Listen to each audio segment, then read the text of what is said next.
SPDF 1s 2s ऐसे करके। असल में क्या होता है ना, जैसे मान लो तुम्हें किसी पर्सन को आइडेंटिफाई करना है ना, तुम्हें समझना है कि एक ना सोसाइटी है, उस सोसाइटी में ना छोटे छोटे रूम बने पड़े हैं, ठीक है। अब उस सोसाइटी में जो छोटे छोटे रूम बने पड़े हैं उसमें ना इतना छोटा रूम है, तुम कभी ट्रेन में सफर करें, ट्रेन में जो स्लीपर क्लास या फिर कोई भी क्लास तो वो सोना हो, वो भी अडल्ट को, तो कैसे सोएंगे, एक की टांग इधर की साइड होती है, दूसरी की टांग ऐसे सोते हैं, है ना। तो इन पर्सन का भी नंबर है कि ये मान लो 1 है तो ये -1 है, समझ लो कुछ। तो होता क्या है, सबसे पहले तुम्हें अगर किसी पर्सन को आइडेंटिफाई करना है, तुम्हें क्या सबसे पहले क्या पता होना चाहिए कि कौन सी बिल्डिंग में है। ये पता होना चाहिए ना कि कौन सी बिल्डिंग नंबर कौन सा है। उसके बाद तुम्हें पता होना चाहिए कौन से फ्लोर पे है, ठीक है। फिर तीसरा पता होना चाहिए कौन से रूम में है। ये तीन पता होना, बिल्डिंग, फ्लोर एंड रूम। और फिर आखिर में बताना चाहिए कि पर्सन कौन सा लेना है, 1 वाला या -1 वाला, है ना। तो किसी भी पर्सन के पास ये 4 प्रॉपर्टीज होती है कि एक उसका बिल्डिंग नंबर होता है, एक उसका फ्लोर नंबर होता है, एक उसका रूम नंबर होता है, दूसरा उसके पास खुद पे नंबर है, ताकि ये पर्सन को आइडेंटिफाई कर पाओ।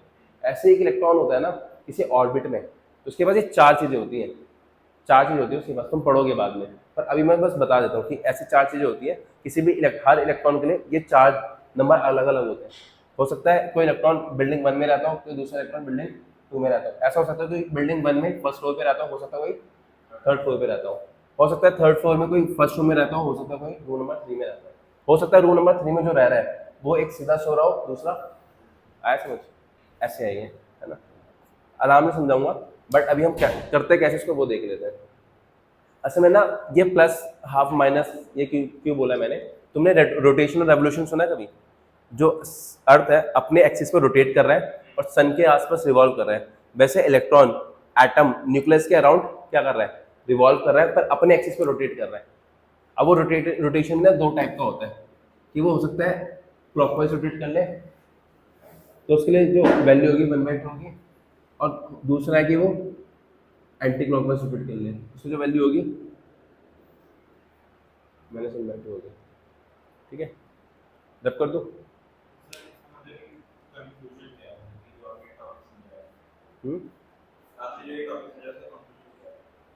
कंक्लूजन ये है कि मान लो मुझे किसी इलेक्ट्रॉन को आइडेंटिफाई करना है, तो उसको आइडेंटिफाई करने के सबसे पहले पता होना चाहिए कौन सी बिल्डिंग में रह रहा है, उसके बाद पता होना चाहिए कौन सा फ्लोर में रह रहा है, फिर पता होना चाहिए कौन से रूम में रह रहा है, और फिर पता होना चाहिए कि किधर की साइड स्पिन कर रहा है, इधर की साइड या इधर की साइड। तब मैं मतलब एक इलेक्ट्रॉन के पास 4 प्रॉपर्टीज होती है, उसका building number, floor number, room number और स्पिन।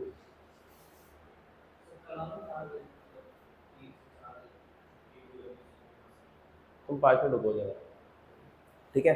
तो ऐसा कोई भी इलेक्ट्रॉन होता है ना, उसके बाद तुम बाद में समझाऊंगा कि 4 क्वांटम नंबर्स होते हैं। किसी भी इलेक्ट्रॉन को फाइंड आउट करने के लिए 4 नंबर्स होते हैं, उससे हम बता सकते हैं कि एग्जैक्टली इलेक्ट्रॉन कहाँ पर है, ठीक है। वो तुम ऐसे समझ लो भी building number, floor number, room number and that spin. हम बाद में देखेंगे, कल देखेंगे कि क्या होता है। अभी मैं तुम्हें फिलिंग समझा देता हूँ बस, है ना।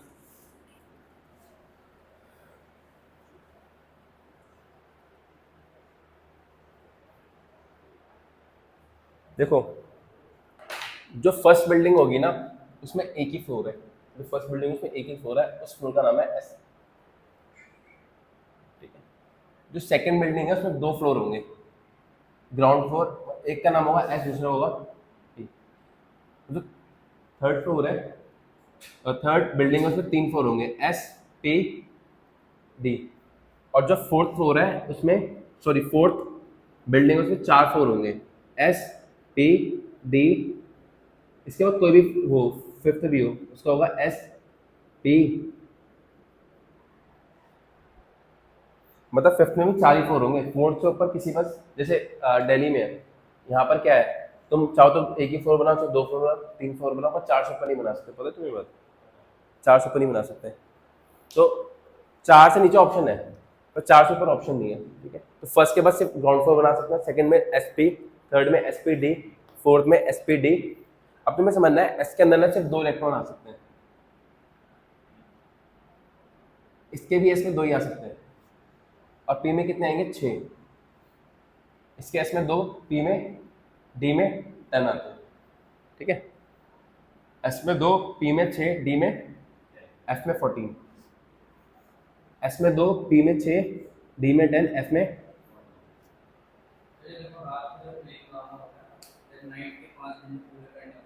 अच्छा, किसने खींचा? फाइन। अब देखो तुम्हें एक रूल याद रखना है, स्कूल, स्कूल, पब्लिक स्कूल, फिर है पब्लिक स्कूल, नेक्स्ट तुम्हारा दिल्ली पब्लिक स्कूल, फिर तुम्हारा दिल्ली पब्लिक स्कूल, फिर इसका नेक्स्ट होगा foreign Delhi Public School, foreign Delhi Public School. हर चीज 2 बार है, स्कूल स्कूल 2 बार, पब्लिक स्कूल 2 बार, दिल्ली पब्लिक स्कूल 2 बार, फॉरेन दिल्ली पब्लिक स्कूल 2 बार। याद हो गया? अब क्या है, क्या कुछ हुआ आगे?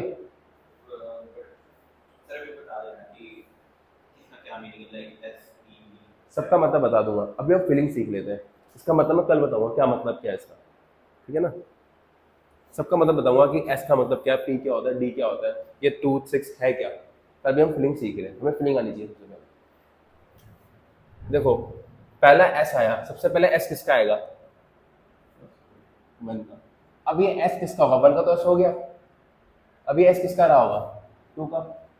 2 का एस हो गया, इसके 2 के बाद एस और पी है, तो ये पी किसका हुआ होगा? 2 का। फिर ये एस किसका रहा होगा? 3 का। पी की 3 का एस हो चुका, तो एस किसका बचा होगा? ठीक है, 4 का एस हो गया, तो यहाँ पर एस किसका रहा होगा? 5। यहाँ पर एस किसका रहेगा? 6। और यहाँ पर एस किसका रहेगा? 7। अब देखो 3 के पास एस पी है, डी है क्या उसके पास? डी है, तो ये डी किसका रहा होगा? पहले डी आया तो 3 का, ये डी किसका रहा होगा? 4 का, और ये डी किसका रहा होगा? 5। देखो 4 में एस हो गया,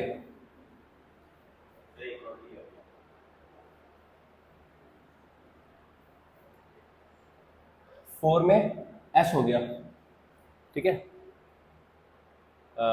ठीक है, 4 में एस हो गया, 4 में और क्या क्या बचा? P D F. तो ये पी किसका रहा होगा 4 के बाद? 4 का रहा होगा, है ना। और 4 के बाद 4 का डी हो गया, और फिर एफ किसका होगा? ये 4 का, है ना। अब ये पी देखो, 5 का एस हो चुका है, तो ये पी किसका होगा? 5 का। और ये पी किसका होगा अगर वो 5 का है तो? अच्छा, 4 में एस पी डी हो गया था, क्या हो गया था? एस पी डी हो गया था, तो ये एफ किसका बचा होगा? ठीक है, ये याद होना चाहिए, बस किस तरीके से करते हैं वो याद होगा। अब बस मैं मेन जो 30 एलिमेंट्स तक भरोगे ना, तो मेरे पास उसको ये रखना कि पहले 1s आता है, उसके बाद 2s आता है, 2p आता है, फिर 3s आता है, 3p आता है, और 3p से पहले 4s आ जाता है, और फिर 3d आता है। ऐसे ही हुआ है, 1s 2s 2p 3s 3p फिर 4s और 3d। इसके आगे ना बहुत हैवी आइटम्स के लिए फिलिंग करते हैं, अभी यहीं तक करते हैं, ठीक है। तो अगर मुझे किसी की फिलिंग करनी है, फॉर एग्जांपल फ्लोरीन की फिलिंग करनी है, फ्लोरीन का, अब तुम जो 11 इलेक्ट्रॉनिक कॉन्फ़िगरेशन दोगे ना, क्या इसको बंद करना, अब जो तुम इलेक्ट्रॉनिक कॉन्फ़िगरेशन दोगे तुम वो KLMN की तरह नहीं दोगे, इसके अकॉर्डिंग दोगे। फ्लोरीन का एटॉमिक नंबर कितना होता है? 9। तो नंबर ऑफ इलेक्ट्रॉन्स कितने होंगे इसके अंदर? 9, ठीक है। फ्लोरीन का एटॉमिक नंबर कितना है? नंबर ऑफ इलेक्ट्रॉन्स कितने होंगे इसके अंदर? 9। अब इसकी फिलिंग कैसे करूंगा? सबसे पहले 1s 2s 2p ये लिख लिया। 1s के अंदर कितने इलेक्ट्रॉन आने चाहिए? 2। इसके अंदर कितने आने चाहिए? 2। कितने हो गए? 4। बचे कितने? 5। तो इसकी कॉन्फ़िगरेशन होगी 1s2 2s2 2p5, ऐसे। अब जैसे मान लो तुम सोडियम का ले लो, एटॉमिक नंबर क्या होता है? 11। तो हम करेंगे पहले 1s 2s 2p, 1s में 2, 2s में 2, 2p में देखो इसमें 2 2 हो गए, 2p में कितने आ सकते हैं 6, मैक्सिमम 6 ही आ सकते हैं ना, ये बताया था ना, p में 6 ही आ सकते हैं। तो कितने इलेक्ट्रॉन हो गए 4 और 6 10, 2p के बाद क्या आता है 3s, तो बाकी इलेक्ट्रॉन कहाँ चला जाएगा, तो उसकी कॉन्फ़िगरेशन क्या हो गई। अब मान लो तुम्हें एल्यूमिनियम की करनी है, एल्यूमिनियम का एटॉमिक नंबर कितना है 30, तो कैसे करोगे 1s में 2, 2s में 2, 2p में 6, कितने हो गए 10, 10 के बाद 3s में 2 आएगा, हाँ, और फिर 3p में। अब तुम एक काम करो, बस 2 बार करके दिखा दो मुझे, आर्गन का क्या होगा, कैल्शियम का क्या होगा, और इसके अलावा तो मुझे करके दिखा देना क्लोरीन का क्या होगा, इन तीनों निकाल के दिखा दो बस।